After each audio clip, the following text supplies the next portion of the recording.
Hey everyone, and welcome. We're taking a deep dive today into Bitcoin halvings. It's a really interesting topic and something that a lot of people have questions about, especially this year. Yeah, for sure. It's been a hot topic. So we're going to break down exactly what Bitcoin halvings are, why they matter, and how they've shaken things up in the past, and might even give us a glimpse into the future. And hopefully clear up some misconceptions along the way. Exactly. All right, so let's start with the basics. What are Bitcoin halvings? I feel like it's this kind of mysterious thing that people throw around but don't always understand. Yeah, it definitely sounds a lot more complicated than it is. Okay, good. So demystify it for us. So imagine this. You've got this giant digital candy jar, right? Okay, I like where this is going already. I'm picturing a jar of gummy bears. Perfect. So every time a Bitcoin miner solves a complex problem on the network, it's like they get to take a handful of Bitcoin out of this candy jar as a reward. Okay, makes sense so far. I'm always down for a reward, especially if it involves candy. But here's the catch. Every 4 years, the number of Bitcoins in that handful, it gets cut in half. So it's like the jar is slowly but surely running out of candy. Precisely. That's a Bitcoin halving. In 2009, when Bitcoin first started, miners were getting 50 Bitcoins per block. Wow, 50 Bitcoins per block. I can see why people were so eager to mine back then. Right. Then in 2012, that reward was cut to 25 Bitcoins, then 12.5 in 2016, 6.25 in 2020, and now, after the recent halving in 2024, it's down to just 3.125 Bitcoins per block. Wow, so those handfuls have gotten pretty tiny, and it'll keep having like this. Yeah, until eventually, sometime around the year 2140, there will be virtually no new Bitcoin left to mine. 2140. So we've got some time, but I get it. It's like a controlled release of Bitcoin into the world, right? Exactly. Remember, there will only ever be 21 million Bitcoins. These halvings are hard-coded into the system to ensure we don't hit that 21 million limit too quickly. Interesting. So it's all about that limited supply we hear so much about in the Bitcoin world. You got it. And that limited supply, that scarcity, it's a core part of what makes Bitcoin so fascinating and potentially so valuable. Okay, so you're saying this isn't just some arbitrary technical quirk. There's a bigger reason behind these halvings. Exactly. And it all comes down to basic economics.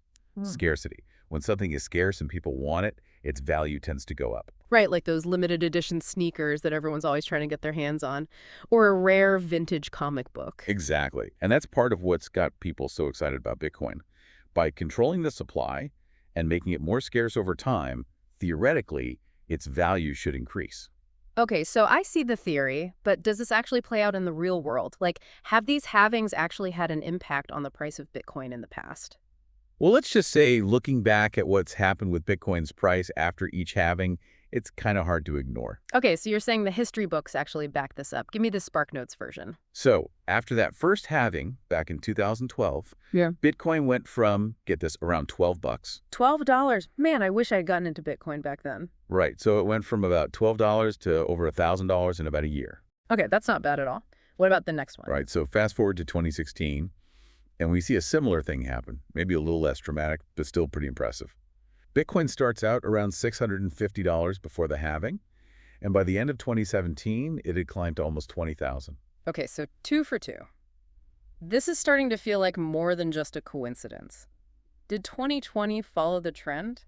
It did. In 2020, Bitcoin started the year around 9,000, and then even with, a global pandemic and everything else going on, it still managed to hit an all-time high of over $64,000 in 2021. Wow, that's pretty wild. But this most recent halving, the one in 2024, it felt different this time around, Yeah. It makes sense that it felt different because things are changing. Like back in 2012, Bitcoin was this niche thing that only a handful of, techie people were paying attention to. But now you have major institutions and corporations and even some governments getting involved. Yeah, it's definitely going mainstream. So did that change anything? Did Bitcoin still jump in price like it had after every other halving? It did. So Bitcoin was kind of hanging out around $30,000 in the months before the 2024 halving. And a few months later, it surged past 50,000. So it seems like 4 halvings, 4 price surges. Is this like some kind of magical guaranteed recipe for investors to make money? It's tempting to think that, right? Like it's clockwork.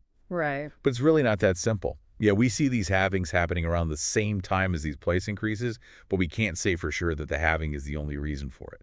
You're saying there could be other things at play, too. Exactly. The cryptocurrency market is super complex. There are all these different things that factor into it, Like what?